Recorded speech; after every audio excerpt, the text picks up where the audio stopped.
everyone. I'm Sharon Fradkin. I'm a longtime member of the League of Women Voters and a Stoughton resident and your moderator for tonight's Candidates Forum.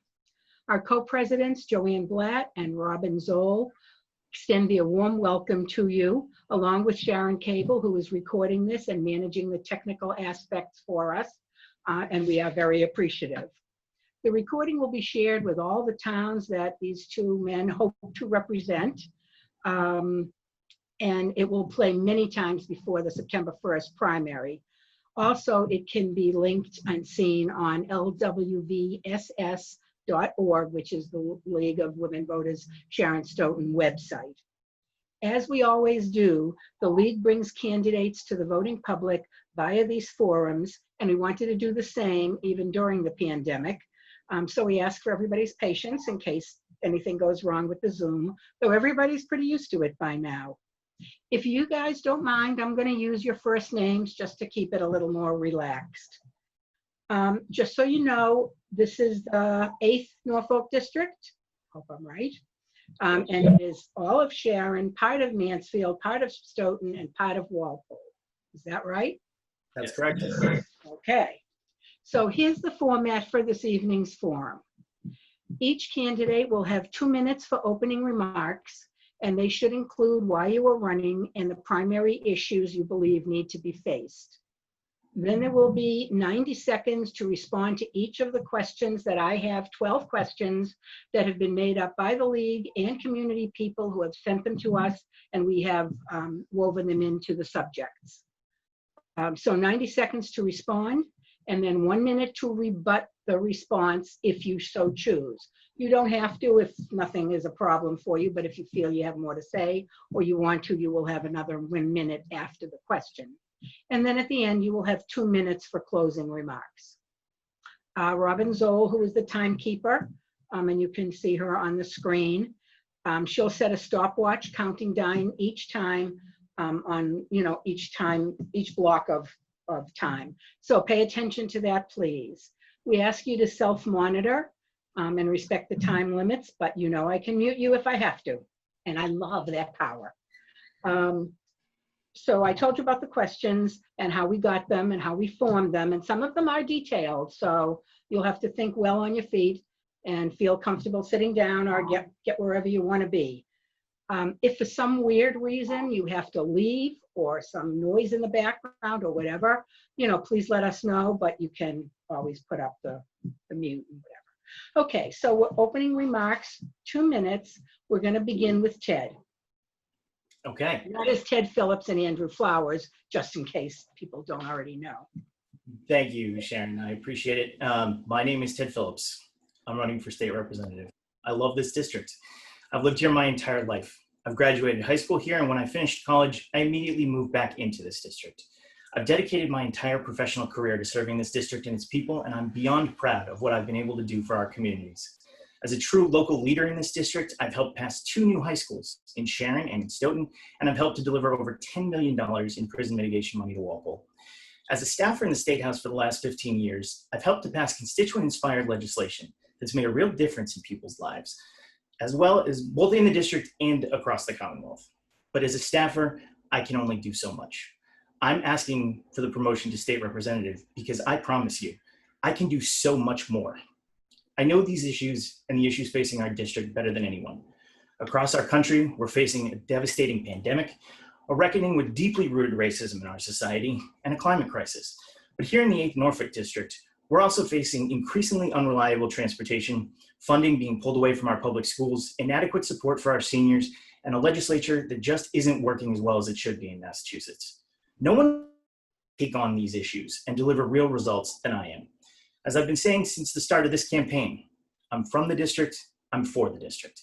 If I'm your next state representative, I will use my lifetime of experience and connections to make real change and to fight for our communities with all the energy that I have on Beacon Hill every single day.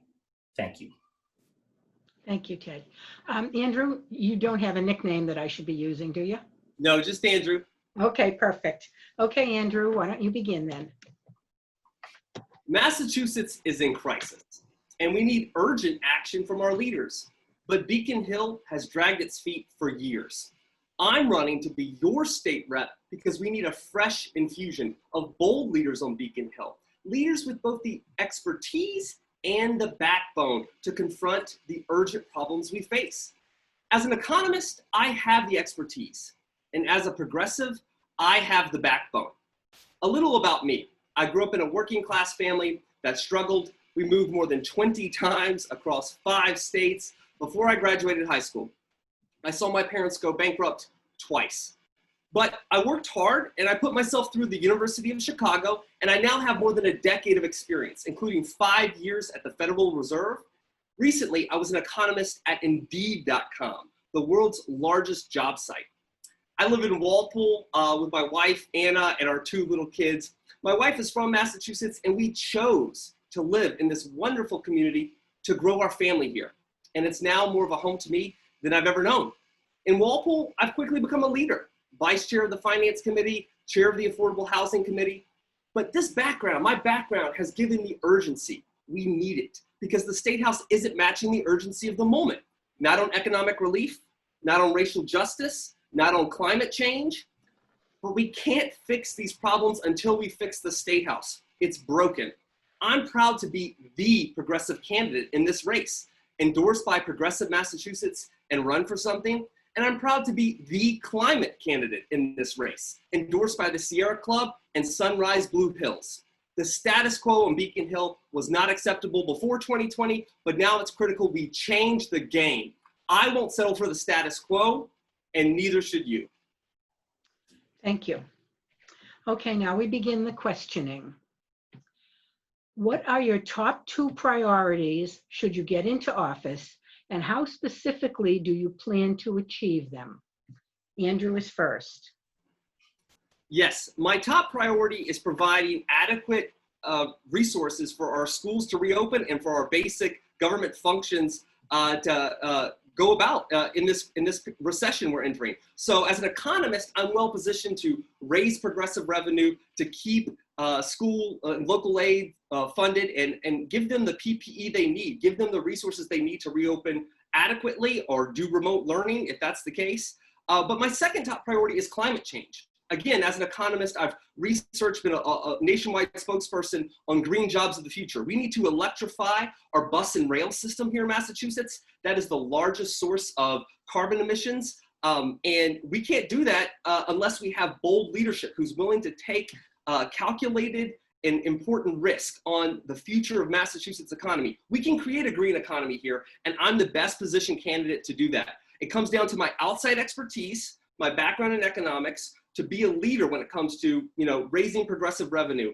But none of this can happen. None of those 2 priorities can happen unless on the first day on the job, we vote for rules changes that allow for more transparency, to let voters hold state reps accountable. I'm the only candidate in this race who will abolish all secret votes to actually get change, to get the COVID-19 resources we need for our schools, and to electrify our bus and rail system to combat climate change. Thank you. On the rebuttal, Andrew, would you like to rebut anything that was said before? Oh, do I have a rebuttal now or later? Now, after each question, there's a minute to rebut. I thought Ted would go first. And that actually makes more sense, even though I wrote it down the other No way. problem, no problem. I want you to alternate. Yeah. Oh, yeah. No, I apologize. I'm sorry, and I hope that I don't do this again. Ted does need to answer this question, then you rebut. I'm on the wrong. I jumped ahead. No worries. It's okay. Sorry. So the question was about what our top 2 priorities would be. Mine is the first one is safely navigating this pandemic. Obviously, we do not have enough PPE. We do not have the resources that we currently need in order to safely reopen our schools. I'm very, very concerned about that. One of the reasons why I've been endorsed by the Mass Nurses Association and the Mass Teachers Association is because they know that I'm the best candidate to go up to Beacon Hill and fight to make sure that they can do their job safely and that they have the equipment that they need to do their job safely. So we're going to have to work very, very hard in order to make sure that as we start to creep back as we get closer and closer to a vaccine, that the reopening of Massachusetts is done in a safe way, because any kind of rush and we could backslide very, very easily, and that's not okay with me. I'm not willing to risk the lives of all the people in the 8th Norfolk District and across the Commonwealth just for expediency. The second priority that I'm going up to fight for is transportation reform. As Andrew mentioned, that we do need to electrify our train system, our bus system. We have the opportunity to electrify the Providence line right now. We have opportunities to make other investments in our transportation system if we can provide a philosophical shift at the MBTA. They're chronically mismanaged. There's a lot of problems there that I think need to be fixed. When Andrew talks about progressive revenue, he's talking about taxes. I'm not willing to raise your taxes until I'm convinced that the MBTA is doing their job correctly, which they're currently not doing. Thank you. Okay, Andrew, make believe I didn't screw up before. Yes, so I have a minute for rebuttal, is that right? Yes, you do. Okay, great. So Ted mentioned taxes. I think we actually do need to raise our corporate tax rate from 8 to 9.5%. It was cut 1.5 percentage points 12 years ago. This is almost $500 million of new revenue that could help fund that PPE for schools, that can help electrify our bus and rail system. How are we going to get the money? I asked my opponent. If we have a $2 to $8 billion budget deficit, are we going to lay off firefighters and teachers? I don't want that to happen. I'm not going to raise income taxes for people, raise your taxes. I'm raising by just 1.5 percentage points. I suggest we ask corporations in Massachusetts to pay more, and they're not going to relocate during this pandemic. We have some of the best universities, the strongest labor market in the country. This revenue matters, and as the progressive candidate in this race, I'm willing to say, yes, let's raise new progressive revenue because these needs are critical, and we can't just have a magical thinking to think that the money will appear if we're not willing to identify the sources for it. Thank you. Ted. Yeah, I mean, I'm willing to look at corporate tax revenues as a possible source of revenue, but the fact of the matter is Andrew signed on to a letter that called for raising the income tax back up to 6%, and so that is your taxes, and that's your money. The fact is that I also think that the MBTA needs to go through a philosophical shift, the fundamental realignment of working on fixing the system that they currently have before expanding the system. Right now, we're spending billions of dollars on expansion projects that don't make sense, like the South Coast Rail, which would be a nightmare for Stoughton, and quite frankly, doesn't accomplish what they wanted to do, which is trying to tie New Bedford and Fall River to Boston, when we should be making New Bedford and Fall River manufacturing hubs for offshore wind and green technology. That doesn't make any sense. The MBTA needs to realign their thinking and their philosophy first before I'm willing to look at new taxes to fund their system. Thank you. Next question. Will you be a full-time member of the House, or do you intend to hold another job simultaneously? Ted.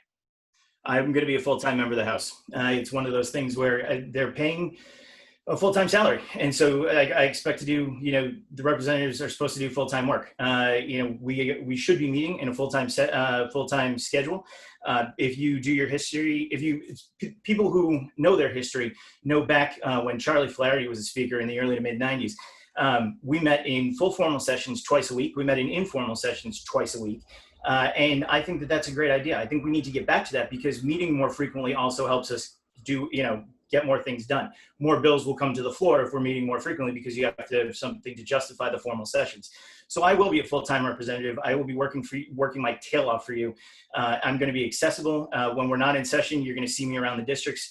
One of the things I love to do as a staffer before COVID-19 hit was when we were able to be out and doing district days out here in the district. What I would do is I would go to a town hall, and I would haunt a town hall for a day. I would go over to Stoughton or to Sharon Town Hall, Mansfield, Walpole, doesn't matter. I'd pick a town hall, go in, check in with the clerk, check in with the town manager, check in with all the relevant personnel, just to see and make sure that we were doing everything we could to fight for them on Beacon Hill. That's the kind of representation that you can expect from me, and that's the kind of representation that I'm going to be very pleased to provide as your next state representative. Thank you. Andrew. Yes, I will be a full-time state rep, as I think all state reps should be. And let's just take a moment to realize the glacial pace of change on Beacon Hill in recent decades. It wasn't always like this. It's gotten worse. going back to the 80s and 90s, the House met in session 3 to 4 times as much as they meet now. So let's take this session. We have 5,000 to 7,000 bills that are filed. Only 2 to 3% are passed, and most of those are frivolous, to be honest. Sick leave, bank accounts, liquor licenses, and so forth.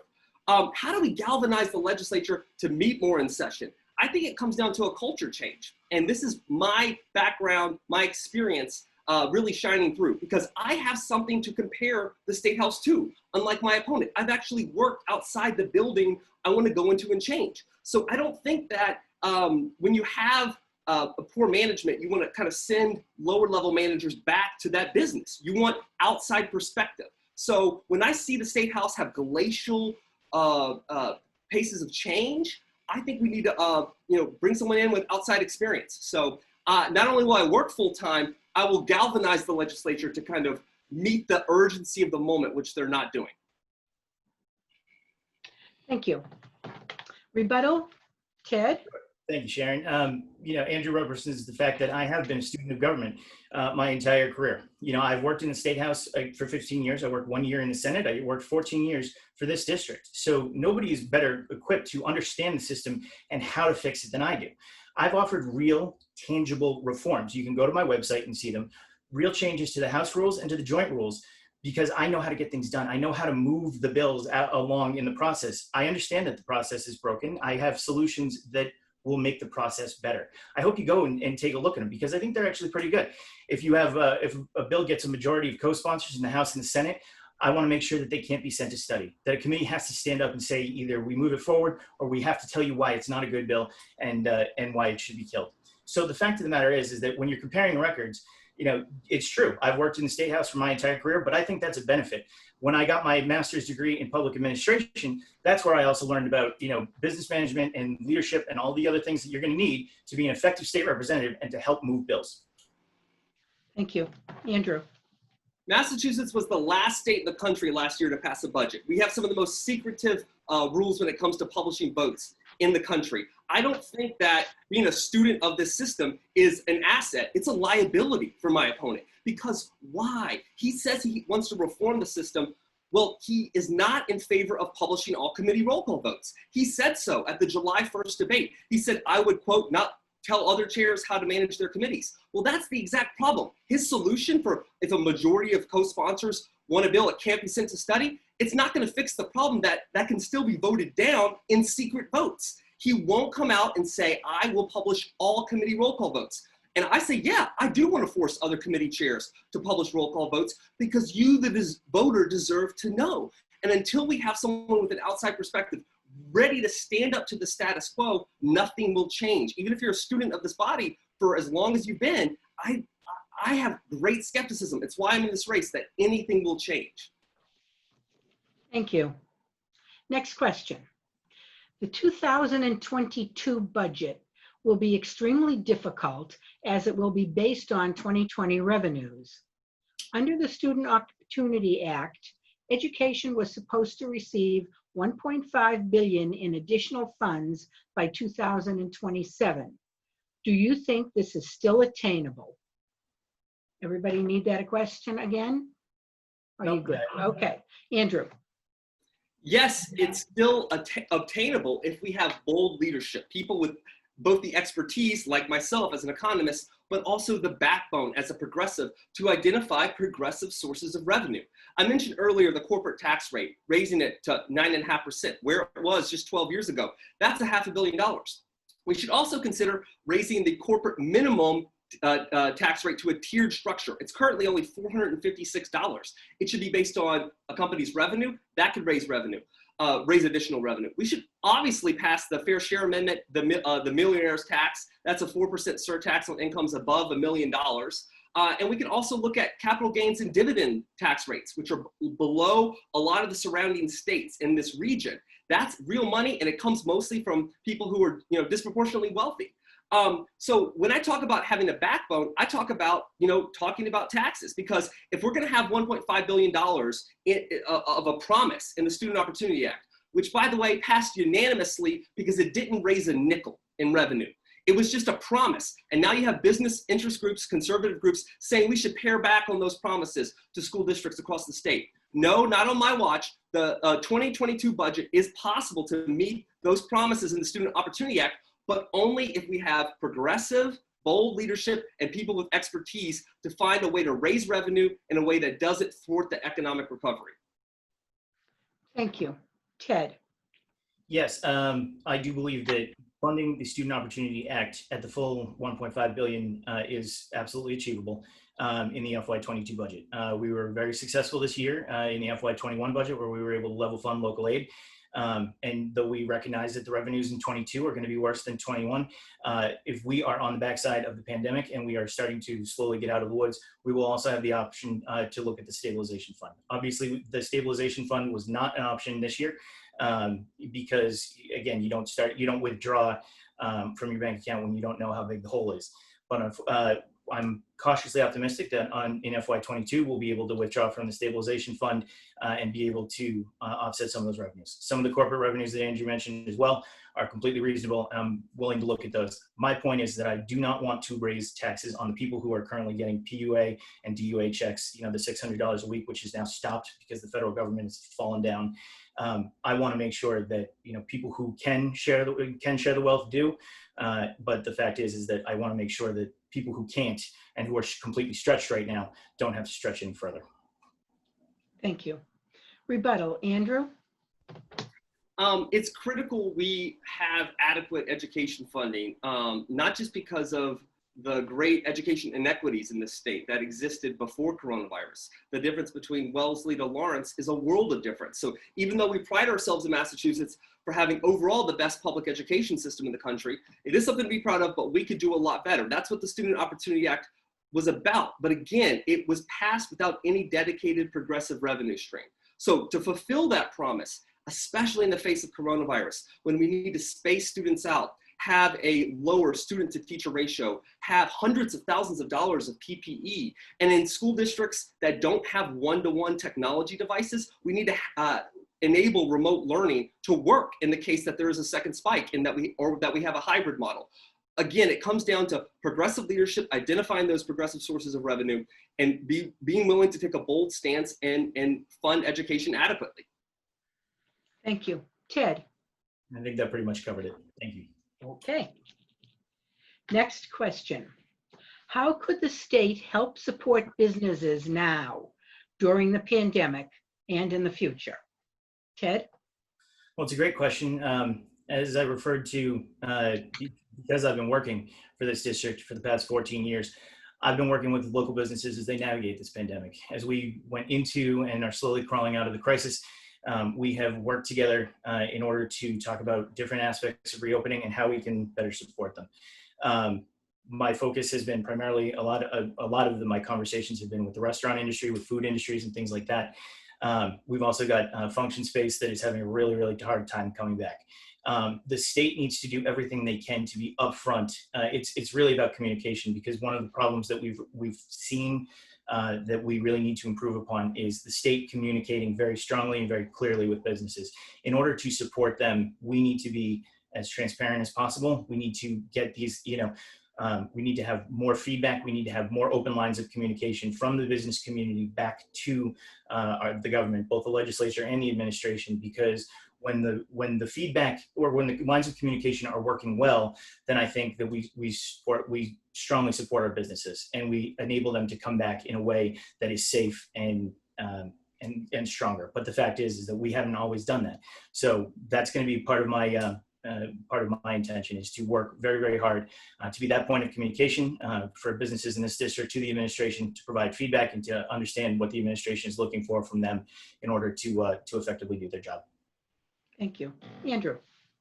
To help businesses in Massachusetts get through this crisis, I'll mention three things. One, zoning reform to enable businesses to have to go through less bureaucracy to establish their businesses, or in the case of restaurants, expand and have outdoor seating during this pandemic that's safe.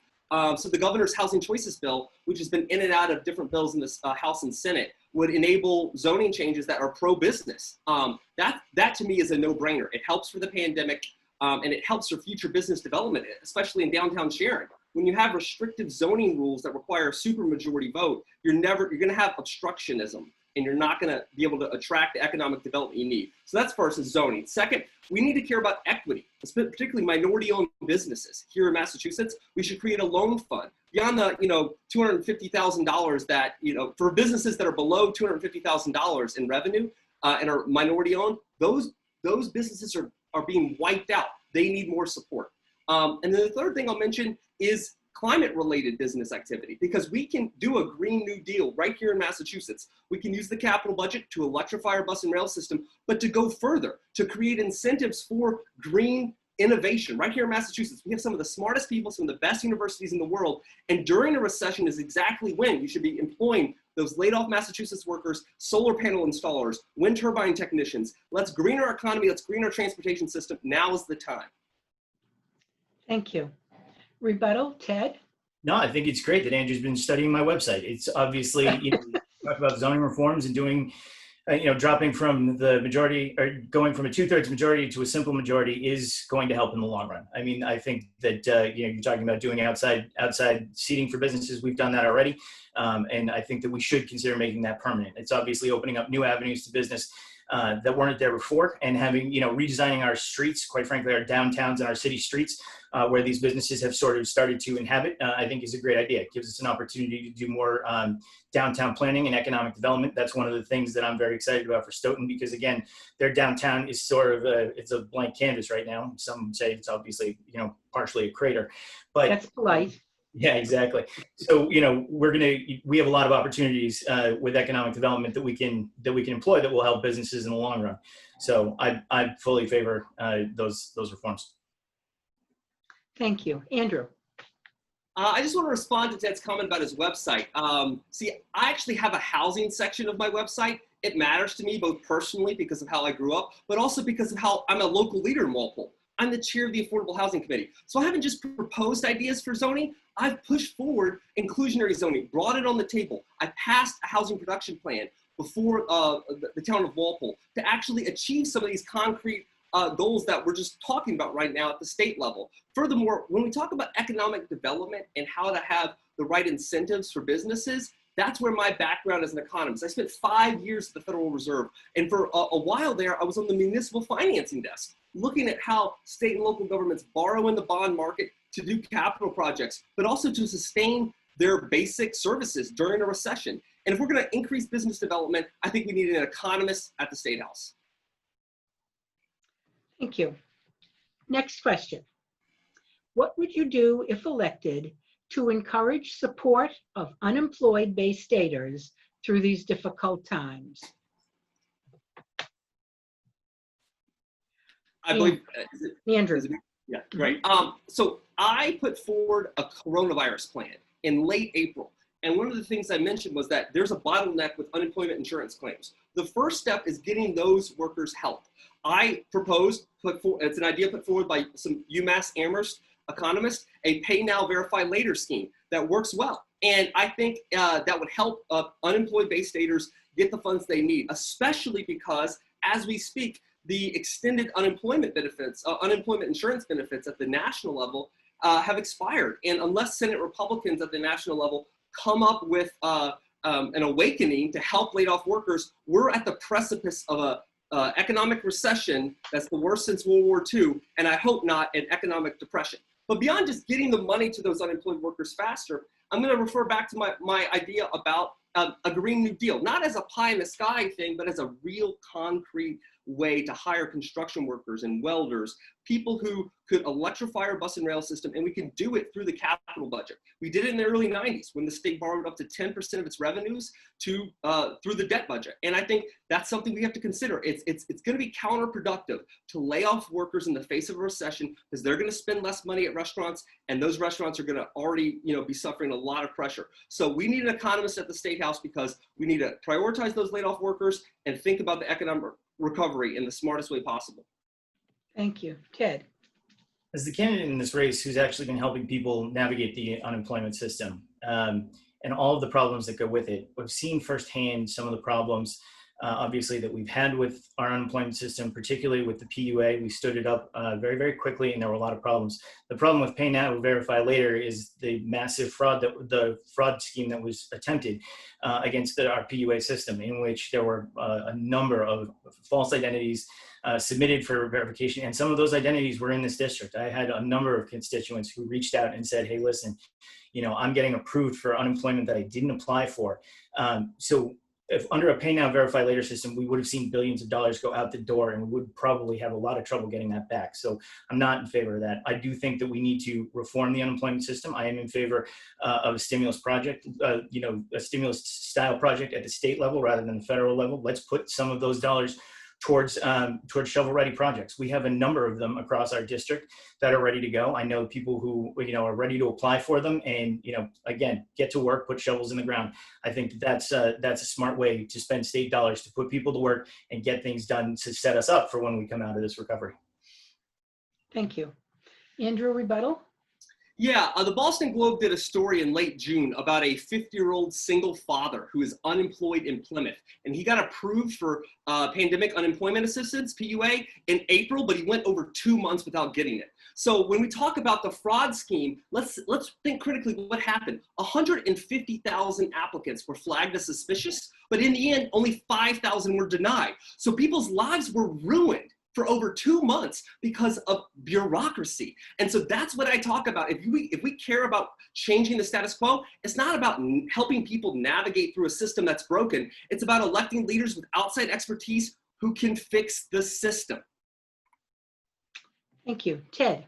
No, the argument there is to fix the system at DUA as it currently exists, to get people, again, would be a great thing for the state to hire people to work at DUA in order to do the identity verification, so that, again, fraudulent claims wouldn't be going out the door under a Pay Now, Verify Later system. Again, if we had the necessary staffing at DUA and then the new agency PUA, we would have been able to get those claims verified and get the money to the people who needed to. Unfortunately, we're understaffed, and that's where we need to fix it. We need to staff up and get people who are competent in the system and fluent in the system so that they can process these claims quickly, and so that I don't have to call from my position as a staff director and say, hey, listen, we've got, they've submitted their application correctly and you're still saying that they're missing things. That's not okay. Thank you. Next question. And it's long, so I will, if you need me to repeat it, please say so. Many cities around the country have embraced a zero waste goal and enacted local legislation and policies to meet that challenge. As we move away from coal, biomass is increasingly being sought out as an alternative. Where do you stand on biomass incineration? How do you see the role of the Massachusetts Legislature in tackling our waste problem? And please be as specific as possible, and please tell us what biomass is. I was going to say, biomass is not something that I'm overly familiar with, but what I do favor is local control. What cities and towns should have as much control over legislation and things like that. I'd favor as much municipal control as we can possibly give them. I would like to return those decisions to the cities and towns in order to make sure that they get to decide for themselves. We passed a very good piece of climate change legislation in the House last week. It's encouraging. It's going to conference committee with the Senate, and there are some great things in there in terms of climate change. But I think that, well, quite frankly, municipal control is something that has been lacking for many, many years at the State House, whether it be liquor licenses or other issues that have bogged down in the process. I want to see cities and towns, or I want to return that control to cities and towns so that they can make the decisions for themselves. If biomass is the way that they want to go, that's fine. I just want to be clear that they are not doing it in a way that compromises the newly created environmental justice statutes that were created in the climate change bill and will hopefully be going to the governor's desk very shortly. Thank you. Andrew. Like Ted, I am not an expert in biomass. I assume it's somebody who wrote this question is. Yeah, whoever it is. I assume it's animal and plant matter of some sort that can be burned. So the zero waste goals that local governments are adopting are great, and we want to encourage that. How do we encourage that more? Some local governments want to adopt a stretch zoning code. Some counties, or there's political pressure bubbling up from the county level to have county pension funds divest from fossil fuel companies. Those are two concrete examples of, to Ted's point, and this is where we agree, you should have local control. You should enable a town to easily pass a stretch zoning code, but right now they have to have a supermajority of votes. And so that's just an obstruction, and we need to remove that obstruction to allow towns to experiment with novel ways. If a zero waste program that involves biomass incineration is part of that, go for it. That sounds great. So yeah, that's my answer, is not just local control, but changing state statutes to allow zoning and especially pension fund divestments of fossil fuel companies. That's the real local control I see in the future. And also to fight against unnecessary fossil fuel infrastructure, like the Weymouth compressor station and the No Walpole and No Sharing Gas pipeline groups are, I know, really concerned about that. That's local control as well. Thank you. Rebuttal, Ted? Yeah, there's not much daylight between us here. You know, Andrew mentioned his environmental credentials earlier. I'm very proud to be endorsed by the Environmental League of Massachusetts, which is the statewide organization who is, who fights for responsible environmental policy on Beacon Hill. Again, it's about returning control to the cities and towns so that they can make the best decisions for them. As long as they're not doing anything that harms the environment or doing anything that harms their residents, then they should have as much control over it as possible. My feeling is that the state should only step in when when they are not doing right by their citizens, or if they are compromising something, like I said, like the environmental justice statutes that were just put into the House bill. Thank you. Andrew? I would just highlight that I've been endorsed by the Sierra Club and the Sunrise Movement because they know that climate change, bold action on climate change, won't happen until we have new progressive leadership. The recently passed roadmap bill that came out of the House, we'll see what happens in conference committee, but it's bare minimum. And again, we haven't passed significant climate legislation in 12 years since the Global Warming Solutions Act back in 2008. So we need to go further, 100% renewable energy. We need to have carbon pricing, which is something that I'm a big advocate for because it's the way to actually get towards a net zero carbon emissions goal. A goal is fine, but we need a concrete path to get there. And just having interim check-in targets like the roadmap bill is not going to be enough enforcement. And the last thing I would say, is Ted is endorsed by the Environmental League of Massachusetts. They also endorse Republicans. They endorse Brad Jones over a Democratic challenger. They are a part of the establishment that gets what they want and doesn't want change. And so I think when you look at Sierra Club and you look at Sunrise, they see the need for change and they endorse me. Thank you. Next question. What do you think of the current police reform bills voted by the Mass House and Senate? Where do you stand on eliminating or making changes to qualified immunity? What steps should be taken to improve recruitment and culture in police departments? Andrew? I think we need the strongest bill possible on police reform. I've been in the streets, and I'm proud to say Black Lives Matter. I'm proud to not just say it, but back it up by showing up, by calling for progressive police reform. What does that mean? Let's look at the House and Senate bills. There's some parts of each that I like. Both agree on a need for statewide police licensing. And Massachusetts is way behind the curve here. 45 other states have this, we don't. So even the governor agrees it's gonna happen, whatever comes out of conference committee, there's gonna be a statewide post system, a post-SAC for certification and decertification of officers. That's a necessary part. We also need limits on use of force. I was kind of dismayed for many so-called progressives or so-called Democrats in the House voted against banning tear gas. A lot of them voted against banning no-knock warrants, like the kind that killed Breonna Taylor. So I hope the strongest possible limits on use of force come out of this bill. In terms of recruitment, I've done research in the past on residency requirements and whether they work in terms of making police forces representative of the communities they serve. I think we need to invest more in minority officer recruitment. But finally, let's talk about the real sticking point. The Senate has a stronger idea on qualified immunity. We need to have civilians who've had their constitutional rights violated have their day in court and be able to sue for civil damages. The House bill ties QI to decertification, but that is risky. The Senate bill is stronger in Section 10. But the House bill does have some good ideas. It bans facial recognition technology in a better way. So I like some of both. Thank you. Ted? The police reform bills that were taken up by the House and the Senate really missed an opportunity. We had they came up with good bills, but we had an opportunity to craft a really great bill. We had an opportunity to bring stakeholders together and to craft something that we could be proud of in Massachusetts that would build on the momentum that came out of the murder of George Floyd and Breonna Taylor and a number of other people that has been building for a very long time. I would, going after the qualified immunity piece, I think both chambers actually missed the mark. In talking to police officers while this debate played out, one of them came up with a brilliant suggestion that I would have filed as an amendment, and that's tying the qualified immunity to the wearing of body cameras. I would have tied it to the wearing of body cameras and said, listen, if you want qualified immunity, strap on the body cam, because the body cam makes you safer, it makes the civilian safer, and it makes the department safer. It protects all three because you would have a record of all your interactions, and it would be very, very easy to see exactly what happened. And if an officer stepped out of line, it would be much easier to take legal action in going after him for that misbehavior, or her for that misbehavior. We missed an opportunity. The Post Act that Andrew referred to, the Police Officers Standards and Training Commission, also didn't have law enforcement on the Standards and Training Board.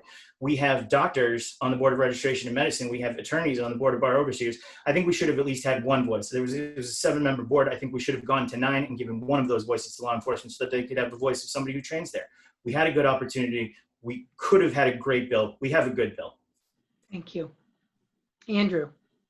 Yeah, I just want to highlight 2 points to elaborate on. One is there's a real importance that the POSAC or whatever board that certifies and decertifies officers, that it's a civilian majority. So I hear Ted say that, well, we need police officers on this board. Well, you could argue the House bill's language almost stacks the deck in favor of police officers, because I don't think it's going to be that, it's going to be toothless if it's stacked with a majority of law enforcement officers. Some law enforcement officers should be on there, sure, of course, but it should be a civilian majority board. That's really important. The second thing I'll mention is body cameras. Body cameras are great in theory. It's unclear that they actually work because while you have footage, who reviews the footage to determine whether a civilian can sue and exempt that officer from qualified immunity? Who determines that? Well, right now you can't even have your day in court. You can't even go before a jury to do evidence to actually get that body cam footage. It will be dismissed by a judge. So until we have QI that actually allows civilians to sue in civil court, we can't even use body cam footage. Ted? Yeah, but that's actually where, again, the language of an amendment that I would have filed would have incorporated the structure for reviewing the body cam footage. It would have been an extensive, it wouldn't have just been, hey, strap on a body cam. It would have been, hey, strap on a body cam, and this is exactly why it's important. This is exactly why this is, these are the ramifications, and the access to the footage would be much easier in going either through the POSAC or through another board. This bill created a number of new boards, and so I'm fully confident that we could have found a place for a review of body cams to be done quickly, efficiently. Currently the reporting requirements for some of the police actions that will be considered in this bill requires notification or requires a full report within 24 to 48 hours. That would have been I would have similarly used that structure in the body cam proposal. And so again, I think we missed an opportunity. We have an opportunity, we had a really good opportunity to make some really good changes. Again, we got a good bill. It could have been a great bill. Thank you. Next question. What are your opinions on the November ballot questions on ranked choice voting and right to repair? Ted? So I'm in favor of both. Ranked choice voting is, it's a no-brainer. I live in the 4th Congressional District, which currently has 9 Democrats who are running to replace Joe Kennedy. And I think that some of those candidates are excellent. And I would be very happy if they were my representative in the U.S. Congress. There are some candidates that I think are not so excellent and that I would put a little bit further down the list. And so I like the fact that, that I would be able to list that preference and that if my candidate did not get that, I would be able to, my ballot would then go to my second choice. I think the instant runoff voting is a great idea. They adopted it in Maine. We've now seen, again, with the 3rd Congressional District up in Lowell last cycle, with this Congressional District this cycle, it makes a lot of sense. It actually forces people to be more positive in their campaigning. So I think that there's a lot to like about that proposal. So I fully support it, and I will be voting for it in November. The second is the Right to Repair Act. I was a strong supporter of this in 2012 when it came up. I remain a strong supporter of it. You should have the right as a consumer to have your car fixed wherever you want to have it fixed. I get mine fixed right up the road here at C&G Auto in Sharon. If Danny and Gary, Danny left a couple of years ago. If Gary didn't have access to the telematics, then I'd be forced to go to the dealership every time. I don't think that's fair to consumers. So I support both questions. Thank you. Andrew. Ted and I agree here. I support both questions as well. I've long been an advocate for ranked choice voting, and here in Massachusetts, when we hopefully pass this in November, we're going to avoid scenarios like Lori Trahan winning the Democratic primary in the 3rd district with, I think, 21% of the vote or whatever it was. So yeah, for the same reasons Ted outlined, it gives voters more choice. It prevents the spoiler effect if we can use it in a general election. Just to be clear, it's not crystal clear that it's going to work constitutionally for general elections for federal offices. We may have to change the Constitution, but at the state level, and especially for primaries, it absolutely can work, and I think we should do it. So I'm a strong supporter of ranked choice voting. In terms of the right to repair, independent car repair shops should not be squeezed out of business because of large car manufacturers that have sweetheart deals with dealerships. And the telematic piece of this, this is the update to the 2012 ballot question. The telematic piece, to have blueprints, to have access to the computer system, is critical. And so Ted has his guys in Sharon. I have Robert's Garage right here on Main Street. These independent car repair shops, they need access to the telematic system. And so, yeah, I fully support right to repair. Thank you. Any rebuttal on this question?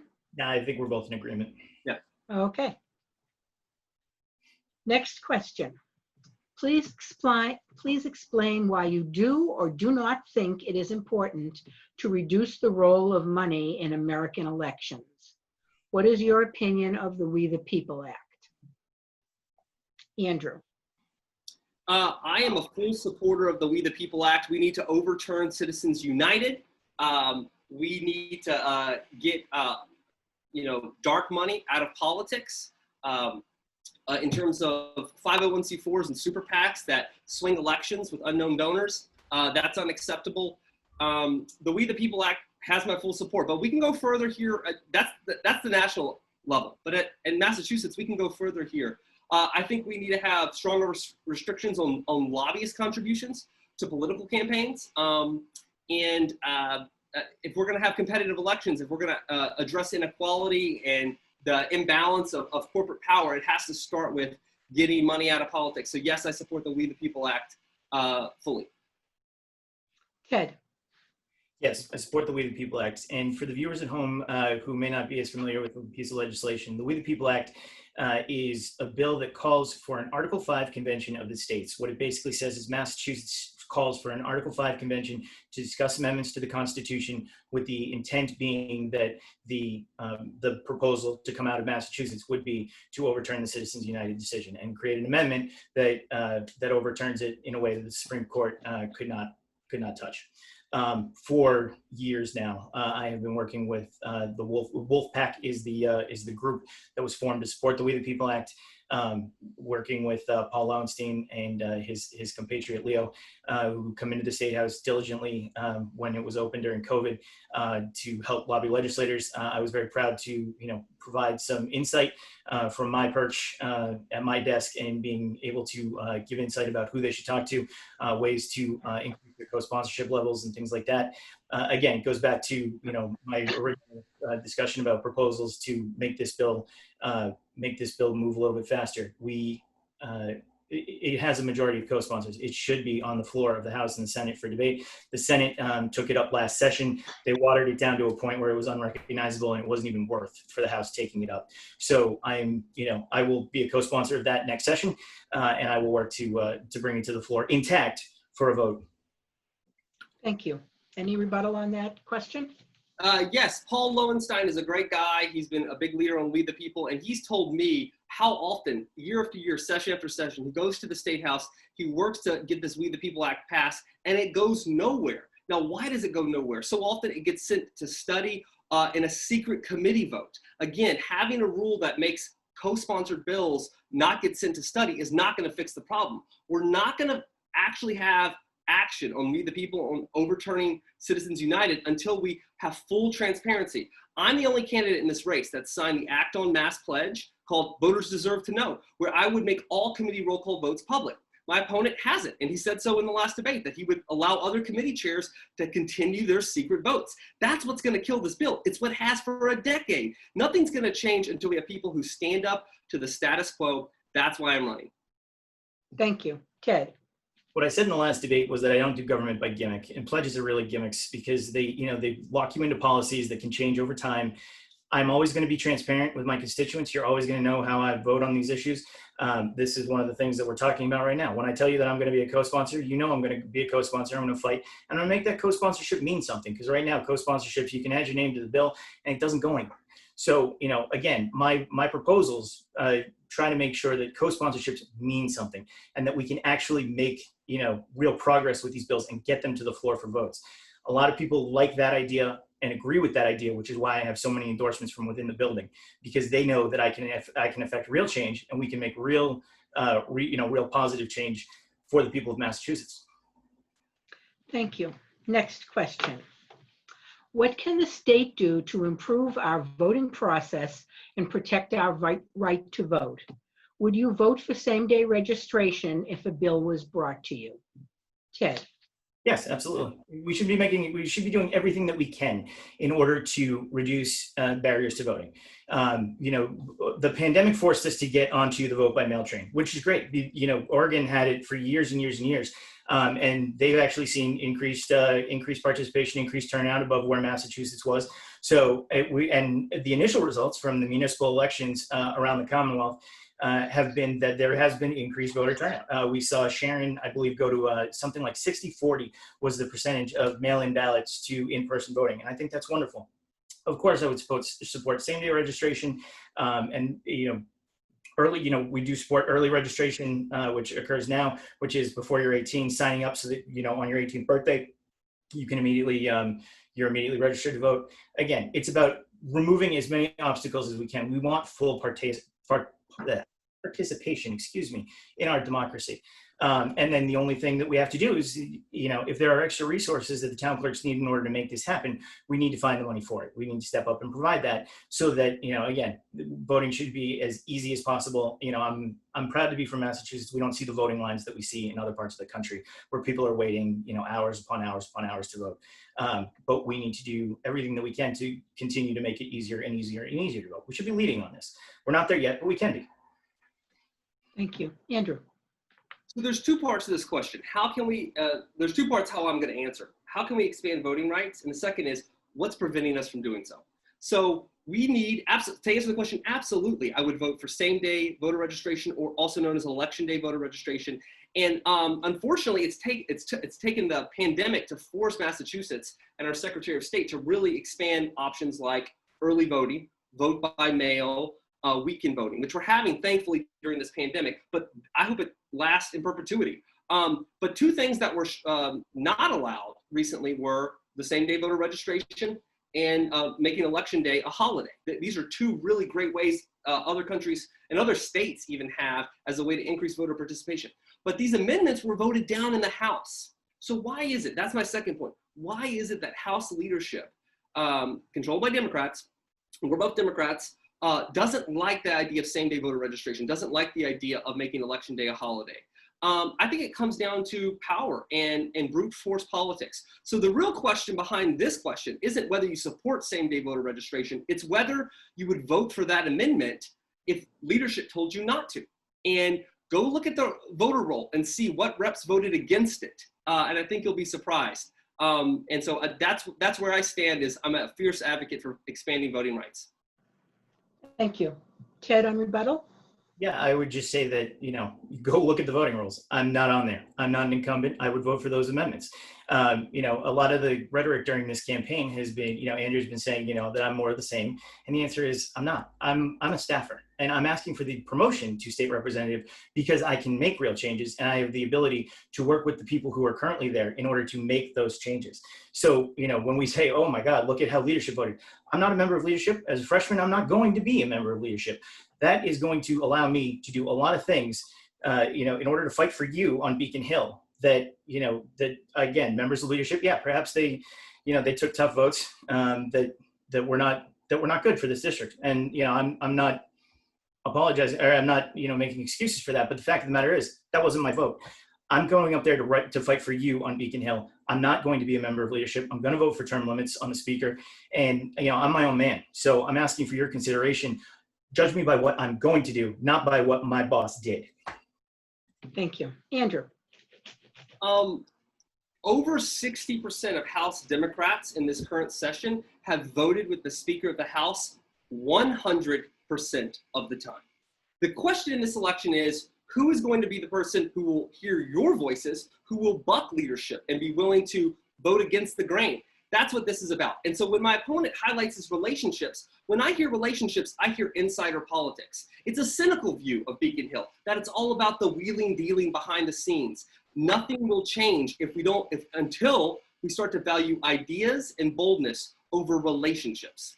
I can create relationships too. I work across the aisle in Walpole, work with Republicans, I work with moderate Democrats. I built a coalition of progressive people in town to get things done at the local level. But in the end, I have a backbone. I'll be among that minority of House Democrats. I'll be there who won't just vote with the leadership 100% of the time. Thank you. Next question. Should the Massachusetts Legislature be subject to the Commonwealth's Freedom of Information Act? How will you promise to be transparent on your votes? Andrew?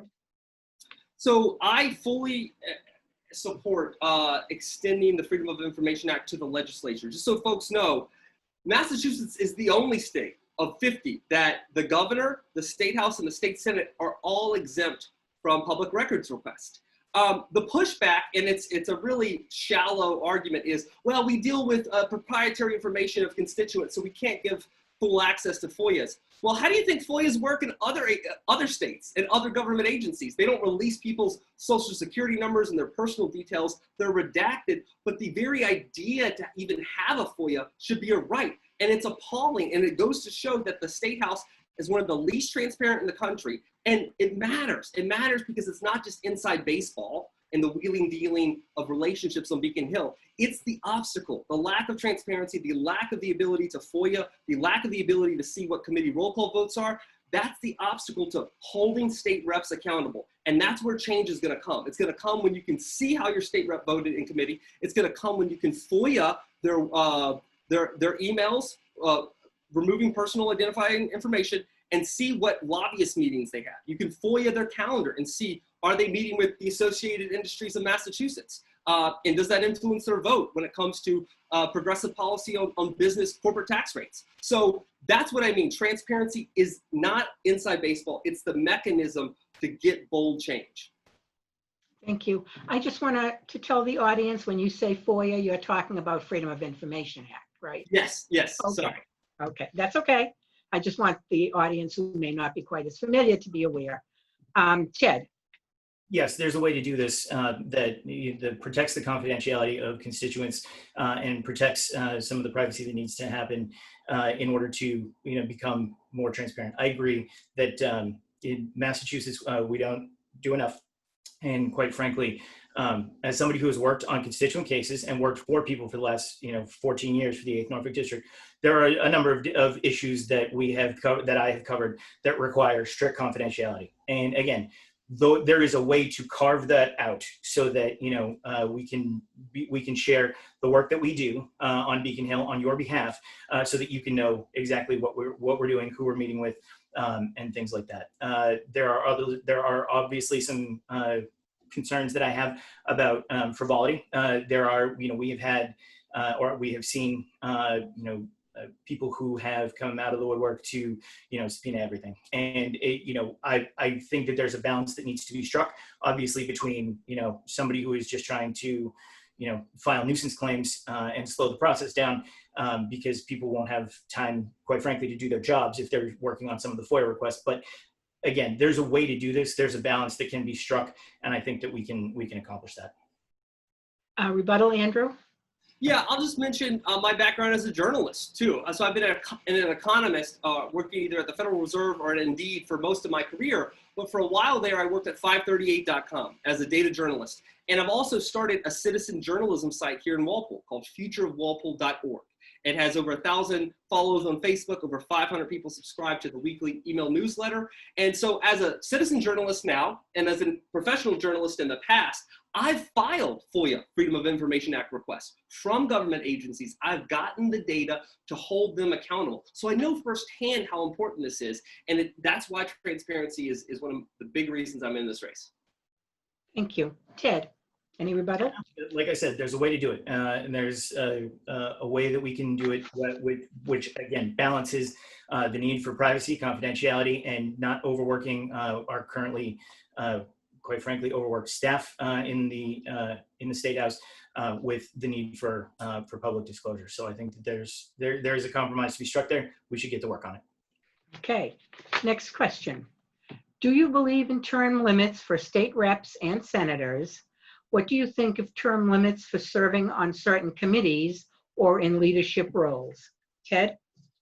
So I'm going to take this piece by piece. I don't believe in term limits for state representatives and state senators. I believe that, we have a great system of government in Massachusetts where we go before the voters every 2 years and voters get to have their say about whether or not you're doing a good job and whether or not you should stay in office. I do favor term limits on the leadership in the House and the Senate. I favor it for the Speaker, for the Senate President. I believe that term limits actually provide a refresher of ideas. When the leadership turns over, it gives opportunity for pieces of legislation that were perhaps blocked by current leadership to be re-examined and reworked to possibly to go. I was very impressed.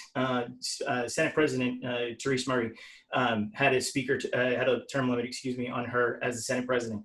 And at the end of her tenure, she, when it was time to give up the presidency, even though she didn't have a specific, landing spot in mind, she respected the will of the Senate and the rules of the Senate, and she left. That didn't happen in the House. We had a speaker who looked at the term limits that he had reinstated in the wake of Speaker DeMacy and then said, well, I'd like to stay longer, and the rules changed. That's wrong, and that's why I'm going to be voting to reinstate term limits when it comes to the House Rules debate. Thank you. Andrew. Let me start with term limits on leadership. Of course, I think it's not a good record that was recently broken where our Speaker of the House became the longest serving Speaker of the House in Massachusetts history. The Commonwealth has a long history, and for this to happen now is not a good sign. So as Ted mentioned, there was a really shadowy move by the current Speaker to remove term limits that he himself instated. How did it happen? It was an abrupt caucus, it was an abrupt meeting, and state reps were told to fall in line and do as you're told. And many of them did, and they voted to release those term limits. So I fully support term limits on leadership. When it comes to term limits on state reps and state senators, I do support it at a long interval. I think 20 years is plenty to be in the legislature. I really do. And I think if you do term limits too short, you only have new legislators, and they're more susceptible to lobbyists. And so that's not a good system, but 20 years is plenty of time. And this idea that we go before, if you're a state rep or state senator, you go before the voters every 2 years. I mean, let's not be naive. There's an incredible power to incumbency. Being an incumbent gives you tremendous power to win re-election, a huge advantage. So I do think a long term limit of say 20 years in the state house and state senate, I would support, but I wouldn't go below that because I do think you want some experience so you're not susceptible to lobbyist influence. Thank you. Rebuttal, Ted? Yeah, I just have to correct. That's actually not how the speaker vote went down. I was there. I saw what happened. And what happened was that the speaker asked to remove the term limits. And what I saw was representatives who voted for it because the rules debate came before the committee assignments came out. And that was the problem, was the fact that everybody, all the representatives who did not know yet which committees that they were going to be serving on were voting to remove the term limits because they were hoping that that would affect their committee assignments and in a positive way. That's a problem. That's not how it's supposed to go, which is why I support moving the rules debate until after the committee assignments so that people feel comfortable feel comfortable voting the way they should be voting on principle rather than on politics. Thank you. Andrew. The story I relayed came from an actual state rep, retiring rep Jonathan Hecht, about how that vote went down. And Ted's point is a distinction without a difference. So what? In the end, people voted because they wanted a good committee assignment and that $15,000 stipend. That's ridiculous. That's exactly my point about needing a fresh infusion of bold leaders on Beacon Hill, people who have the backbone. And if you're not willing to say all committee votes should be made public, we should have Freedom of Information Act access now in the legislature, then what are you going to do when leadership leans on you and says, hey, we're going to have this a rules vote first before your committee assignments? We need more backbone in the legislature, and I have it. Thank you. That brings us to the end of the question period, though I will personally tell you I got a few questions myself, but I'm not going to ask them here. So now we're going to do closing remarks, and each of you will have 2 minutes. Andrew, you begin, please. Business as usual is just not going to get the job done anymore. In this primary, you have a real choice. Not all Democrats are the same. The choice is clear. More of the same from Beacon Hill or leadership for a new age. I'm running because I have the experience we need. Yes, it's the professional experience, 5 years at the Federal Reserve and as an economist in the private sector, but it's also the personal experience, growing up in a working class family that struggled. That struggle gave me urgency. Urgency is what we need. And lawmakers in the State House are not matching the urgency of the moment. We need to change the game. Instead of doing what's best for us, too many lawmakers prioritize special interests over our interests. Sharon, Stoughton, Walpole, and Mansfield deserve better. We deserve to have our voices heard. I'm the only candidate who will improve transparency. I'm proud to have signed the Act on Mass pledge to make Beacon Hill more transparent and to hold our lawmakers accountable for their actions. No more secret votes, no more backroom deals. I'm also an economist who worked at the Fed during the height of the Great Recession, and we currently face another deep recession and need creative economic strategies. We need an economist in the State House. And I'm the only candidate that has been elected in this district, not once, but twice as a town meeting member. I'm asking for your vote. Vote for Andrew Flowers for state representative by September 1st. You can vote by mail or in person. Please check out our website, andrewflowers.com. Together, let's change the game. Thank you very much, Andrew. Ted? First of all, Sharon, thank you to the League of Women Voters for hosting this forum. Thank you to all the viewers who are watching at home. We've heard a lot about bold progressive change today, but bold progressive change is not just being a yes vote on various pieces of legislation. It's not believing only what a pledge tells you to believe, and it's certainly not making promises that you won't be able to keep. Being a bold progressive is about proposing and enacting tangible reforms that change the status quo and make a real difference in people's lives. It's about not being afraid to break the mold and propose new ideas. It's about sticking by your beliefs and then delivering on them. Quite frankly, it's about getting things done. While there may be 2 progressives in this race, I am the only one with the experience, the networks, and the know-how to deliver on my promises and enact real, bold, progressive change on Beacon Hill and make a difference in people's lives. We've also heard a lot about being a local leader. Ladies and gentlemen, a local leader is not someone who just shows up for a selfie or introduces themselves to you as they're asking for your vote. A local leader leads by working with others to make change and fight for real solutions. That's why I have the endorsement unanimously of the Sharon Select Board and the Stoughton Select Board, as well as Select Board officials in Walpole and Mansfield. A local leader is available to the people that they work with and the people that they serve. They know the communities that they represent and the issues facing them. As a lifetime resident of the district and as someone who has dedicated their professional life to serving our towns, I am the proven local leader in this race. I know this district, its people, and its issues, and I know how to solve the problems that our communities are facing. That's local leadership. I'm proud to be the experienced, bold, progressive local leader in this race, and with your vote on or before September 1st, I promise to deliver for this district and enact real change. If you want to learn more about me, please go to my website, tedphillips.org, and that's Phillips with one L. And if you have any questions, feel free to email me, tedin2020@gmail.com, or give me a call, 781-789-5760. That's my cell phone number. My door is always and will always be open to you. Thanks so much for watching. Thank you both very much. As a representative of the League of Women Voters, I am very appreciative how well you paid attention to the stopwatch and time clock. And I thank Robin Zoll so much because some of it was very quick back and forth, and it's not that easy to do, but this really works well, and we thank you all. I want to thank Sharon Cable very much for their help in setting everything up and making it easy for us so that I just have to do my job and not everybody else's. I want to give you some voting and election information to the viewers. The primary election is September 1st. The last day to register to vote for this election is August 22nd, which is also the early voting, the day that early voting begins. We have a slide with all the election and early voting information for the primary as well as up through the November election. It should follow the broadcast. It's kind of a purple square with 2 columns. And I sent it, so hopefully it pops up. And it is also posted on our website, lwvss.org. And feel free, you guys, if you want it, I will send it to you. You can put it on yours. It has also been promoted on Facebook, and we plan to do that again on our League's Facebook page, as well as on other town and news pages for Sharon and Stoughton that we represent. You can also search your town clerk's page for info. Don't forget to check out the lwvss.org and our Facebook page, and please consider joining the League. We do really good work and have been doing it for a really long time. Statewide, nationally, and locally, we work tirelessly on issues.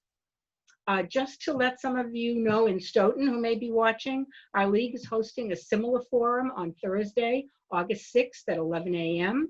for state rep candidates, Rep. Bill Galvin and challenger Tanisha Civil.